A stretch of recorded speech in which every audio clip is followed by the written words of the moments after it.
আসসালামু আলাইকুম রহমতুল্লাহ। কেমন আছেন সবাই? নতুন একটা সার্কুলার হয়েছিল, যেটা হচ্ছে উজু পার্টি করতে একটা একটা নব্য সৃষ্ট পদ, যেটা হচ্ছে সাহায্যকারী।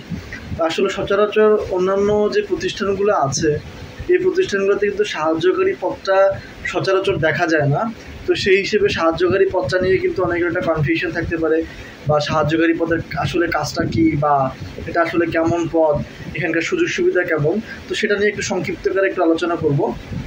আমরা অনেক বিদ্যুৎ প্ল্যান্টগুলো যেগুলোতে আছে, যেমন হচ্ছে আমরা দেখেছি যে ডিপিডিসি বা রূপপুর পারমাণবিক বা কুল পাওয়ার জেনারেশন বা পিজিসিবি, ইজিসিবি, যত বিদ্যুৎ সংক্রান্ত যতগুলো চাকরি নিয়োগ বিজ্ঞপ্তি হয়, বেশিরভাগ পোস্টের মধ্যে দেখবেন যে আপনারা ওয়ার্ক অ্যাসিস্ট্যান্ট বা হেল্পার, হ্যাঁ, হেল্পার বা ওয়ার্ক অ্যাসিস্ট্যান্ট পদ হিসেবে কিন্তু একটা পদ থাকে। প্রায় সবগুলা ইয়ার মধ্যেই আপনার বিদ্যুতের যে নিয়োগ বিধিগুলো থাকে, সেখানে আপনি দেখে থাকবেন যে ওয়ার্ক অ্যাসিস্ট্যান্ট বা হেল্পার হিসেবে কিন্তু আপনার নিয়োগ দেওয়া হয়। তো সেই নিয়োগ অনুসারে কিন্তু এই ওদের যে নিয়োগ মালা, সেই হিসেবে কিন্তু এখানে যে উজু পার্টি করতে যেই নিয়োগটা দেওয়া হয়েছে, সেটা হচ্ছে সাহায্যকারী। ওই সেম একই কথা, যেটা হচ্ছে আপনার ওয়ার্ক অ্যাসিস্ট্যান্ট বা যেটা হচ্ছে আপনার হেল্পার, সেটাই কিন্তু সাহায্যকারী পদ। তো আসলে এখন আমরা কথা বলবো যে আসলে এই পদের কাজটা কি। যেহেতু এটা একটা টেকনিক্যাল কাজ, আপনারা জানেন যে হচ্ছে ইলেকট্রিক্যাল যেই যে ইয়াগুলো থাকে, প্ল্যান্টগুলো থাকে যেখানে বিদ্যুৎ উৎপাদন করা হয়, এখানে অনেক ইঞ্জিনিয়াররা, বড় বড় ইঞ্জিনিয়াররা চাকরি করে, যারা হচ্ছে মূলত বুয়েট রুয়েট এরকম বড় বড় প্রতিষ্ঠান থেকে আসে। তো তাদের সাথে কিন্তু তারা কিন্তু আসলে আপনার সম্পূর্ণ কাজটা কিন্তু তারা করে না।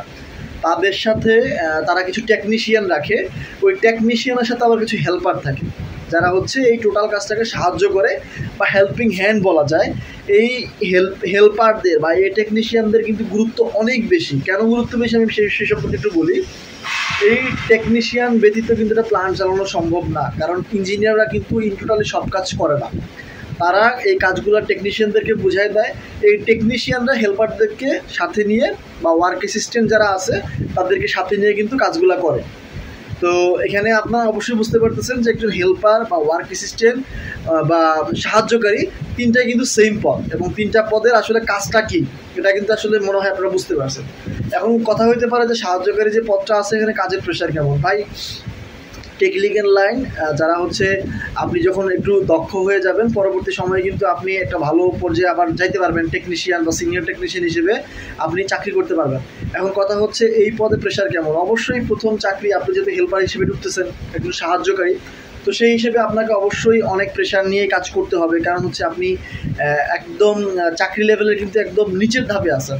ঠিক আছে, আপনার উপরে যেমন হচ্ছে যারা ইঞ্জিনিয়ার আছে বা যারা টেকনিশিয়ান আছে, তারা হয়তো বা আপনাকে ফোর্স করবে বা আপনাকে বলবে যে ভাই আপনি এটা করেন ওইটা করেন, সেটা আপনাকে একটু বিরক্তির কারণ হইতে পারে।